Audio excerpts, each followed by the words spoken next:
Not since the 2008 crash have we seen numbers like this in Denver. Active listings are up 44% year over year. But here's the real shock: people aren't just selling, they're straight up getting out of the Denver metro area.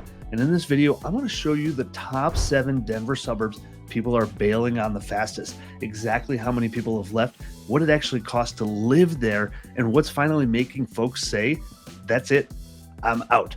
Now, starting with number 7 on the list, kicking it off is Louisville. Now, this one honestly shocks a lot of people because it's Boulder County's poster child for small town charm. But here's the reality check: since 2021, Louisville has lost 2.8% of its population, dropping from about 21,000 down to about 20,000 in 2 years. Why? What is going on? Well, first, you've got the obvious, the Marshall Fire. Now, that was absolutely devastating for a lot of people. Over 1,000 homes were lost. Now, some folks have rebuilt here, but a lot just packed up and left for good, either because insurance didn't come close to covering the cost to rebuild, or they figured it was time for a fresh start somewhere else. But here's what's really pushing people out now: the cost. Median home price in Louisville is sitting at about 875,000, and most of these homes are built in the 80s and 90s. Nothing new, nothing too fancy, but you're dropping nearly $1 million on a house that probably needs some updates, right?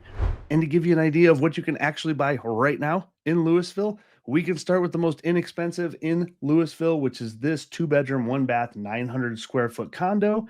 Or on the upper end, for about 3.6 million, you have this beautiful new construction, 6,500 square feet, 6 bedrooms, 7 baths. And if you are finding yourself interested in the Denver market or confused by it and want help making sense of it, just shoot me a text message. Here's my phone number, or you can scan this QR code to get on my weekly email list to stay more up to date on the Denver market than anywhere else.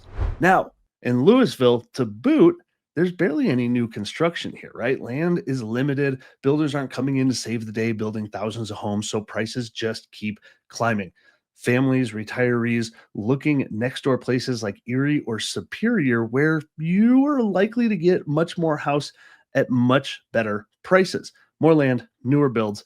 Bottom line, Louisville is still beautiful. I love the suburb, but for a lot of people, it's turned into a pay more, get less type of deal. And that's a big reason why they're saying, I'm done and I'm out. All right. Number 6 on our list is Boulder. And this one raises some eyebrows because Boulder is basically Colorado royalty, right? Killer views, tech money, Pearl Street, hiking right out your back door, all of it.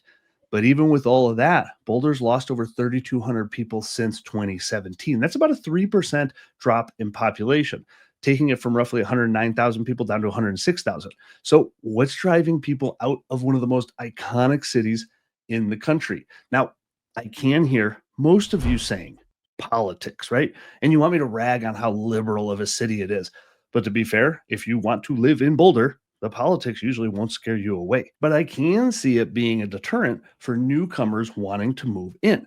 But the number one real reason, it's brutally expensive. I mean, this is Boulder, right? The median home price in Boulder right now is around $1 million. And let's be real, that's not starter home territory. That's you already better be wealthy territory. And number two, Boulder's super strict on its growth, which exacerbates the pricing issue. They protect open space, which is awesome for views and hikings, but it also means hardly any new homes get built. Or if they do, they're $4 million plus. So unless you're already in, your chances of buying here are really, really slim. The prices just keep getting crazier because there's no new inventory. And I've seen it firsthand. Even people making solid 6-figure incomes look at Boulder and go, why am I spending all this for a tiny place with builder grade finishes? So, what can you actually buy in Boulder today? Well, on the low end, you can buy something like this condo for 210,000. Probably more affordable than you thought. 2 bedroom, 1 bath, 750 square foot place. And on the upper end, a cool 30 million for what is a fantastically beautiful home that should be on Crips. Now, beyond price, a lot of old school locals are going to tell you that Boulder's kind of lost that laid back, earthy vibe it had 30 plus years ago. It's way more high strung, it's way less middle class, and honestly, some just don't feel like they fit anymore into Boulder. So yeah, Boulder's still gorgeous. It'll always be a status city here. I do still love Boulder, but for more and more people, the price tag and the change in culture has them packing up and just saying, I'm going to take my millions somewhere else, right? And coming in at number five, North Glen. Now, this used to be the go to if you wanted to stay close to Denver without paying an arm and a leg. But it's been quietly shrinking over the last few years, losing about 1,200 people or a 3.1% drop in population over the last few years. So, what is pushing people out of North Glen? Well, first, you do have crime ticking up here, right? You have older infrastructure, and honestly, some people just drive through certain parts of North Glen and instantly decide, nope, this isn't for me. Then you have the median home price here, which is about 475,000, which on paper sounds super reasonable for Denver Metro, and it is. But when you look closer, most of these homes were built in the 60s, the 70s. They're smaller footprints, dated curb appeal, not what people want out of today's homes, and they're often in need of serious updates. So, what does North Glen have to offer housing wise? Well, what you can buy in the 370 range is a great little townhouse like this, two bedrooms, two baths at 1,200 square feet. And on the upper end, you have something like this at 3,800 square feet for 650,000, which is a newer built home. Now, schools and reputation, it's kind of a mixed bag here, which matters a ton for young families. Meanwhile, just next door in places like Westminster or Reunion to the east, you're seeing newer homes, bigger lots, more of a community feel, and newer infrastructure. So, spending a little bit more money gets you a whole lot more. It's easy to see why people are kind of saying, why settle for North Glen? Bottom line, it's still affordable compared to most of Denver, but for a lot of buyers, it's just not worth the trade offs anymore. And that's exactly why the population is sliding. All right, on to number four, Littleton. And I was surprised to see this on the list because honestly, Littleton is one of my favorite suburbs in the entire Denver metro area. It's charming, it's historic.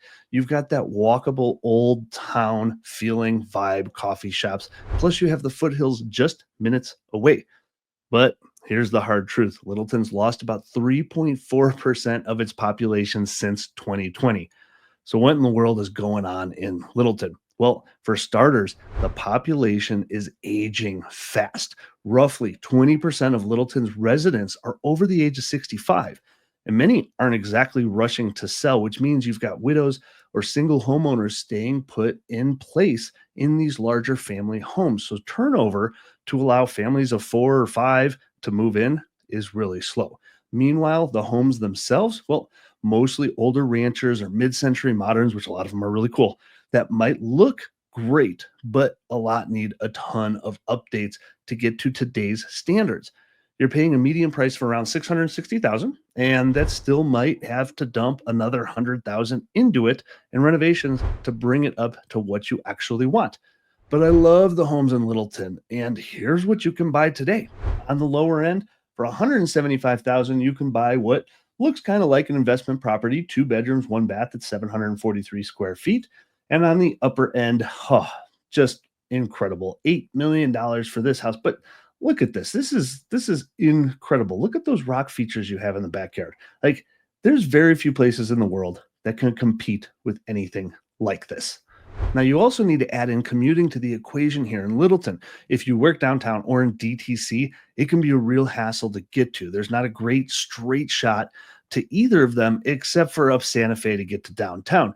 And that can be a real pain at most times. Now, suddenly places like Englewood or Southern Denver start to look a lot more practical when you put the commute into it. So, yeah, Littleton still feels like home. It's got that heart, it's got that feel, but for a growing number of people, it's just getting too expensive for what you get, a little too stuck and too hard to justify. And that's why the numbers keep sliding a little bit on top of the aging population. All right, coming in at number three, Centennial. Now, on paper, this place looks like one of the safest bets in the entire Denver metro area. It's got nice neighborhoods, it's close to the tech center, lots of great shopping. But here's what most people don't see: Centennial's quietly lost over 4,400 residents since 2018, which is a 4% decline, which is the biggest so far on this list. So, what's driving people to abandon Centennial? Well, if you're looking for a community feeling with a cutesy downtown area and your local coffee shop, Centennial just doesn't check the box. People look to Arvada, Parker, and even Littleton for that. Centennial just doesn't have a central hub to it, and that deters a lot of people. Now, the median home price is about 650,000, and there's plenty of options here. And if you're looking in Centennial, you could buy today something like this condo at 185,000, one bedroom, one bath, 720 square feet. And on the upper end at 3.4 million, you've got this 11,000 square foot beautiful home on Espana Way. Then there's the traffic. As the outer suburbs grow around Centennial, squeezes all this traffic heavily through Centennial. So what used to be a quick commute on large open roads is now traffic on large, not so open roads. And just like Littleton, you've got a ton of longtime owners aging out, cashing in a bit on equity and moving somewhere cheaper or newer. Meanwhile, buyers start to compare Centennial to places more like Parker or Castle Pine, where they get more house, newer layouts, better finishes, and sometimes for a lot less money. So yeah, Centennial's still solid, but for more and more folks, it's just not worth the premium anymore, and that's why people are quietly drifting out. And coming in at number 2 is Highlands Ranch, which it might be number 1, but stay tuned because we're getting to number 1 here. And this one really surprises a lot of people because for decades, Highlands Ranch has been the go-to for families, professionals, even retirees. It's clean, it's safe, there's tons of parks and trails, but since 2020, Highlands Ranch has lost over 5,500 residents, which is a 5.2% decline. So what's up with the mass exodus? Well, it's basically a maturity problem. Highlands Ranch boomed in the late 90s and early 2000s. So now a lot of the original owners are aging, they're downsizing, moving closer to kids and grandkids, or heading to states like Arizona and Texas where their money stretches way, way further. Then there's the price. The median home price here is about 730,000, which sounds great until you realize most of these homes are 20 to 30 years old with builder grade finishes that haven't been touched since they were built. And if you're wondering what you can buy in Highlands Ranch today, well, on the lower end, for about 300,000, you can get this one bedroom, one bath, 700 square foot condo. Looks like it's in great shape. And on the upper end, for about 6 million, right near the foothills, you have this sprawling 8,200 square feet, five bedrooms, seven baths, brand new build. And yeah, Highlands Ranch does have that classic suburban sprawl feel to it. And people do joke that it feels more like California than Colorado with its master plan communities and new shopping centers everywhere. But it's just not a lot of the vibe most people that would be Coloradans are wanting. Add in rising HOAs, insurance premiums that keep climbing, and a 30 plus minute commute into downtown Denver on most days. And it's no wonder people are saying, hey, for this kind of money, I'd rather go to Castle Rock, right? Highlands Ranch isn't declining because it's bad, right? It's just kind of aged out of its growth phase, and now buyers are looking for something a bit fresher. Now, if you are debating in your own life whether that's moving here to the Denver area or moving out of it and you want some clarity, just shoot me a text message. Here's my phone number, or scan this QR code to get on my weekly email to stay more up to date on the Denver market than anywhere else. Now, on to number 1, which Highlands Ranch might have been because you'll see why here. Cherry Hills Village, which, if you know Cherry Hills, it's so exclusive and not a huge population, but this is a totally different animal.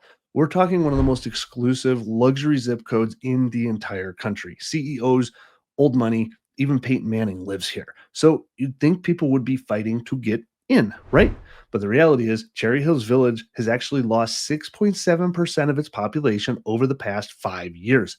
Why? Well, first, this place is just on another planet price wise. Depending on the month, the median home price swings between 2.5 million and $5 million. And that is not starter home territory.